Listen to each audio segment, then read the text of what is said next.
की तुमच्यामध्ये पण इच्छुकांची संख्या काही कमी नव्हती. इच्छुकांनी आता सिनियरिटी जर बघितलं तर सचिन भाऊची जास्त आहे. त्याच्यामुळे त्यांना प्राधान्य आहे. परंतु उद्धव ठाकरे आदित्य ठाकरेंचा एक विश्वासू शिलेदार अशी सचिन भाऊंची ओळख होती आणि थेट ते शिवसेनेतून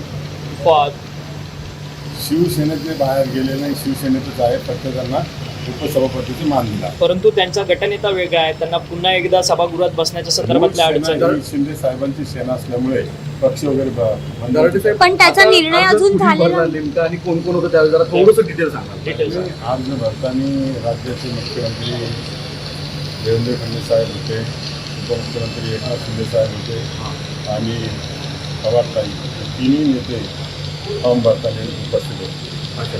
आणि एकमेव सचिन अहिर यांनी महायुतीकडनं उपसभापती पदाचा अर्ज दाखल केलाय की अजून कोणी दाखल केलं? एकच केला माहिती. अच्छा.